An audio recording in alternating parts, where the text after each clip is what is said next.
গাইবান্ধার ৪ নদীর ভাঙনে বিলীন হচ্ছে ফসলি জমি। হুমকিতে ঘরবাড়ি, রাস্তাঘাট, স্কুল, মাদ্রাসা, কবরস্থান।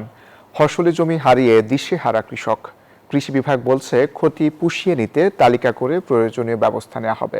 সাইফুল ইসলাম প্রিন্সের তথ্য ছবিতে ডেস্ক রিপোর্ট।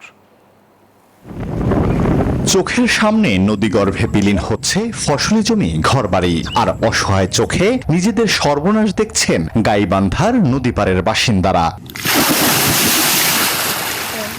গত কয়েকদিন ধরে জেলার প্রধান নদ নদীর পানি বাড়া কমার মধ্যে থাকলেও নতুন করে বেড়েছে ঘাঘট ও তিস্তার পানি। ভাঙন দেখা দিয়েছে তিস্তা, যমুনা, ব্রহ্মপুত্র ও ঘাঘট নদীতে। এতে হুমকির মুখে ঘরবাড়ি, রাস্তাঘাট, স্কুল, মাদ্রাসা, কবরস্থান সহ ফসলি জমি। বসুন্ধরা টিস্যু অশুদ্ধতার বিরুদ্ধে এক বিন্দুও ছাড় নয়। ফসলি জমি আমার সব ভাঙে যাচ্ছে, কালিও অনেক জমি ভাঙে গেছে আর কি। কৃষি বিভাগের তথ্য মতে এ দফা নদী ভাঙনে জেলায় প্রায় 17 হেক্টর জমির ফসল নষ্ট হয়েছে। ফসলি জমি হারিয়ে দিশেহারা কৃষক।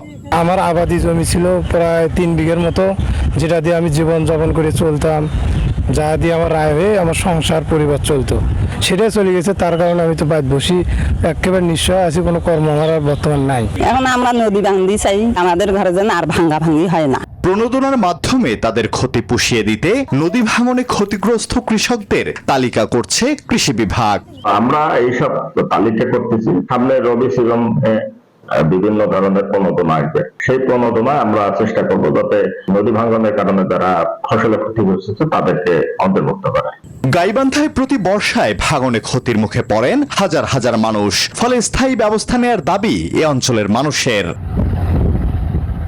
Desk report, news 24।